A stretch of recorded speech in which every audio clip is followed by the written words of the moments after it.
इन सब ये सारे फराडे और ओम और एम्पियर और गॉस जितने हैं ना, उन सबको कहो कि हो गया, आउट हो गया, अब आप बैठिए। उन सबको एक किनारे में धकेल देना और फिर से न्यूटन को जिंदा करना ग्रेविटेशन के लिए।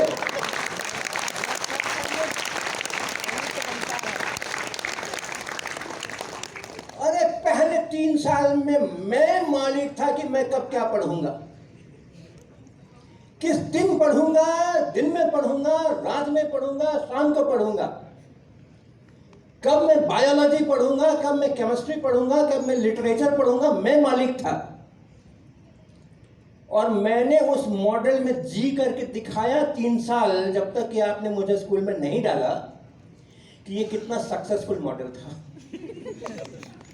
ये कितना सक्सेसफुल मॉडल था। और आप इधर बड़े बड़े शिक्षाविदों ने ब्लू टेक्सोनोमी, जाने पता नहीं कौन कौन से बड़े बड़े शब्द होते हैं, वो कॉग्निटिव साइंसेस बोलते हैं कि क्या बोलते हैं, कुछ बड़े बड़े नाम होते हैं शिक्षाविदों ने रखे हुए हैं। क्या मॉडल बनाया है। सब लोग परेशान हैं कि बच्चों के दिमाग से इम्तिहान का स्ट्रेस कैसे निकाला जाए। प्रधानमंत्री को खुद हर परीक्षा के पहले आना पड़ता है।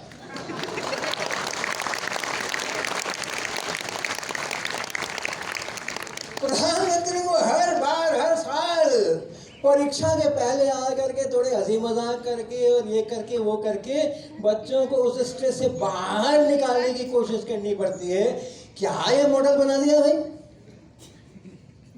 तो अपनी जो सारी पढ़ने की, सीखने की क्यों जरूरत है, क्यों पढ़ना चाहिए, क्यों सीखना चाहिए, हमारा बच्चा तो कभी ये सोच करके नहीं सीखता था कि हम क्यों सीख रहे हैं। अब कुछ भी करो तो लोग पूछते हैं इसका एप्लीकेशन क्या है। कोई रिसर्च करो, बताओ कि हमने ये रिसर्च किया, तो लोग पूछेंगे अच्छा इसका एप्लीकेशन क्या होगा। अरे काहे का एप्लीकेशन। अरे हमने कुछ नया किया, कुछ नया काम किया, कुछ नई बातें की, कुछ नए रिजल्ट किए, कुछ नई चीजें निकाली। अब एप्लीकेशन करने वाले करें, ना करने वाले ना करें, मेरा का तो काम हो गया। सीखने का अपना आनंद है ना। हमें तो बहुत मजा आ गया, हमने कुछ नया काम कर डाला। अब उसके बाद उसका एप्लीकेशन होगा कौन क्या, वो जैसे ही आप बताओगे मैंने ये रिसर्च किया, अगला सवाल आने ही वाला है इसका एप्लीकेशन क्या होगा। प्रेस वाले पूछते आपने ग्रेविटेशनल वेव का नाम सुना है। अभी थोड़े समय पहले ग्रेविटेशनल वेव की बड़ी चर्चा हुई। कोई 2 ब्लैक होल आसमान में पता नहीं कितने लाख बरस पहले कभी टकराए थे, और कहते हैं कि उनके टक्कर के कारण से जो हलचल मची वहां पे, वो हलचल चलती चलती चलती चलती उतने लाख बरसों के बाद धरती से होकर गुजरी। और हमारे वैज्ञानिक लोग सब पहले से तैयार बैठे थे। उनको पता था, महामहिम अल्बर्ट आइंस्टीन साहब कह के गए थे कि जब ब्लैक होल टकराते हैं तो उसकी वहाँ से मची हलचल जो है वो चलती रहती है, चलती रहती है, चलती रहती है, सब तरफ फैलती है, तो धरती से भी गुजरेगी कभी न कभी। और धरती से अगर गुजरे तो क्या होगा धरती पे, इसके लिए वैज्ञानिक लोग पूरा दिन रात मेहनत करके उन्होंने सारा बनाया कि ऐसा होगा, ऐसा होगा, ऐसा होगा। जो लंबाइयाँ हैं जिस समय वो वेव गुजरेगी, ये वाली लंबाई छोटी हो जाएगी, वो वाली लंबाई बड़ी हो जाएगी, ऐसा हो जाएगा, वैसा हो जाएगा। कितनी छोटी हो जाएगी भाई। तो 1 के ऊपर आप 25-30 बार 0 0 0 0 0 0 लिख दो, उतने में 1 का परिवर्तन होगा। उतने में, उतने सेंटीमीटर की कोई चीज हो तो वो 1 सेंटीमीटर छोटी हो जाएगी। इतना सा परिवर्तन होगा। लेकिन हाँ, हमारे भी वो 1 से बढ़कर के 1 जिद्दी वैज्ञानिक होते, उनका कोई बात नहीं, हम लोग ऐसे यंत्र बना लेंगे, उतना सा भी अगर परिवर्तन होने वाला है तो हम उसको नाप लेंगे। और ये है ताकत विज्ञान की और वैज्ञानिकों की। उन्होंने वैसा बनाया।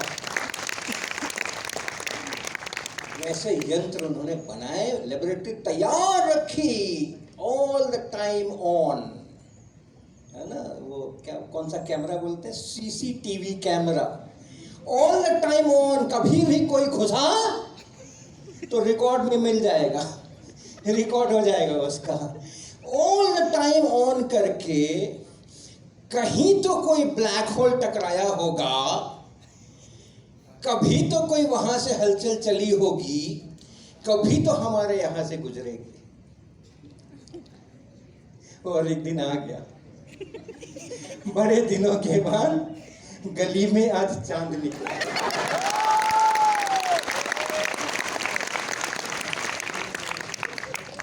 उनके यंत्रों के अंदर में कुछ पकड़ा गया, कुछ हुआ, और बिल्कुल उल्लास के से सभी झूम उठे।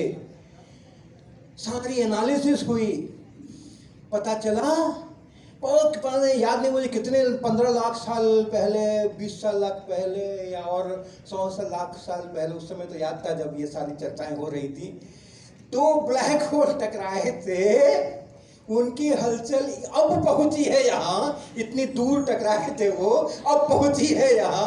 मनुष्य भी नहीं था उस समय जिस समय वो टकराए थे। यहाँ मनुष्य तो 5 लाख साल पहले आया है, अगर बायोलॉजी के लोग मुझे ठीक करें अगर मैं गलत कह रहा हूँ, कुछ 4-5 लाख साल पहले ही मनुष्य धरती पर है। उससे भी बहुत पहले जो कुछ हुआ था, उसकी हलचल अब गुजर रही है, और उसको मैं, वैज्ञानिक लोग अपने यंत्रों के द्वारा, इतना छोटा सा परिवर्तन होने वाला है, उसको भी पकड़ ले रहे हैं, उसको भी जान ले रहे हैं। तो ग्रेविटेशनल वेव्स हम लोगों ने फिजिकली डिटेक्ट कर ली, इसका बहुत शोर हुआ। तो हमारे IIT कानपुर में धनाधन फोन आने शुरू हुए, मुझे भी आए और सब प्रोफेसर लोगों को आए, क्या है ये, क्या है, क्या है, और हर बार वो अंत में यही पूछते थे, इसका एप्लीकेशन क्या होने वाला है। अरे इसकी कोई प्रशंसा नहीं कर रहा कि हमने ऐसे उपकरण तैयार किए, और हमारे धैर्य के कोई प्रशंसा नहीं कर रहा। हमें कुछ नहीं मालूम था कि कब आने वाली है, आ जाएगी कि 1000 साल बाद आएगी, हमें कुछ नहीं मालूम था। ब्लैक होल कब टकराए, कितनी दूर पर टकराए, हमारा कोई कंट्रोल भी नहीं है। यहाँ मिसाइल से मिसाइल तो हम लोग टकरवा देते हैं, लेकिन ब्लैक होल से ब्लैक होल टकरवाने की हम लोग की अभी क्षमता अभी नहीं है फिलहाल। तो हमें कुछ मालूम नहीं है कि ये आज ग्रेविटेशनल वेव आएगी, या 1000 साल बाद आएगी, या 10,000 साल बाद आएगी, लेकिन फिर भी हमने उसको, यंत्र को वहां लगाया है। क्या ये तारीफ करने की बात नहीं है? एप्लीकेशन क्या होने वाला है ग्रेविटेशनल वेव का, लोगों को क्या फायदा होने वाला है, गांव के लोगों को क्या फायदा होने वाला है। विचित्र बात है, विचित्र बात है। तो ये जो अपना ये है ना, शिक्षा ग्रहण करने का या सीखने का ये मनुष्य की स्वाभाविक प्रवृत्ति है। सीखना स्वाभाविक इसलिए है कि जब तक आप उसको बाहर से कुछ पंगे नहीं करते हो, अड़ंगे नहीं लगाते हो, अपने सिस्टम में ढालने की कोशिश नहीं करते हो, स्वाभाविक रूप से बच्चे को आप, मनुष्य को आप विकसित होने देते हो, तो वो सीखता ही सीखता है बिना सोचे हुए कि इसका एप्लीकेशन क्या होने वाला है। ये इसको जिंदा रखने का है। ये भी ठीक है, ये भी ठीक है कि जितना विज्ञान का विकास हुआ, कला का विकास हुआ, भाषा का विकास हुआ, उसके साथ हमें उसकी सारी जानकारियाँ इसी छोटे से जीवन काल के अंदर में लेके आना है। तो हमें थोड़ा सिस्टमेटाइजेशन तो करना है। हम रैंडम जैसे शुरू में 3 साल के लिए छोड़ देते हैं, अपना सीखो, तो वो अपनी लोकेलिटी में सीखता है, जितना वो देखता है उसमें से सीखता है। लेकिन अब हमें उसको जरा ज़्यादा भी तो सिखाना है ना, तो इसलिए स्कूल का सिस्टम चाहिए, कॉलेज का सिस्टम चाहिए। जब सिस्टम होगा तो बाउंड्रीज भी होंगी, उसके रिस्ट्रिक्शंस भी होंगे, वो होगा, उससे उसको आप इनकार नहीं कर सकते। लेकिन ये जो मूल प्रवृत्ति है उसको कुचलना नहीं, उसको कुचलना नहीं, ये ध्यान में रखना है। हम क्यों पढ़ाई कर रहे हैं? नंबर लाने के लिए हम नहीं कर रहे हैं पढ़ाई। परीक्षा में अच्छे रिजल्ट लाने के लिए हम नहीं कर रहे हैं पढ़ाई, तो परीक्षा में अच्छे नंबर लाना महत्वपूर्ण नहीं है क्या? हमें उसकी फिक्र नहीं करनी चाहिए क्या?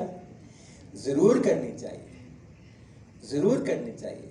परीक्षा में अच्छे नंबर लाना हमारा अधिकार भी है, हमारा कर्तव्य भी है। हमें अच्छे नंबर, कोई भी काम हमने हाथ में लिया है ना, कोई भी काम मैंने अगर हाथ में लिया है, मेरे दस्तखत से अगर कोई खत जा रहा है,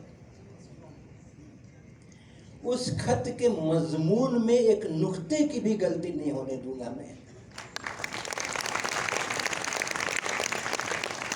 मैंने अगर एग्जामिनेशन का फॉर्म भरा है, मैंने अगर स्कूल में एडमिशन का फॉर्म भरा है, तो उसमें सर्वोत्तम प्रदर्शन करूंगा मैं, करूंगी मैं। मैंने भरा है ये, मैंने हाथ में काम लिया है ये। कोई भी काम हाथ में लेना तो उसके पीछे पूरी शक्ति लगा देना है। कोई भी काम हाथ में लेना, परीक्षा उसका एक अंश है। परीक्षा भी एक काम हमने हाथ में लिया है।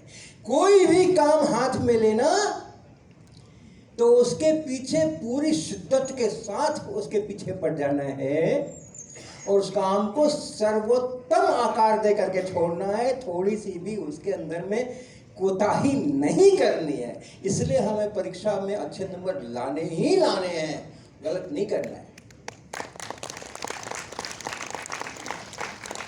लेकिन वो तो हमारा संस्कार हो गया ना, वो तो हमारा संस्कार हो गया। हमारा काम अच्छी तरह से करते हैं, वो भी अच्छी तरह से करेंगे। लेकिन लर्निंग, सीखना, ये उससे बहुत अलग चीज है। इसीलिए हमने कहा कि ये डिवाइन एक्सपीरियंस है, देवीय अनुभूति है। सीखना एक दैवीय अनुभूति है, डिवाइन एक्सपीरियंस है। तो थोड़ा चलो, हमने इतना ये बनाए हैं स्लाइड व्लाइड, तो आपको दिखा ही डालें। ये सब बातें होती है। अच्छा, आप कर रहे हो? हाँ, तो चलो करते हैं, आगे बढ़िए।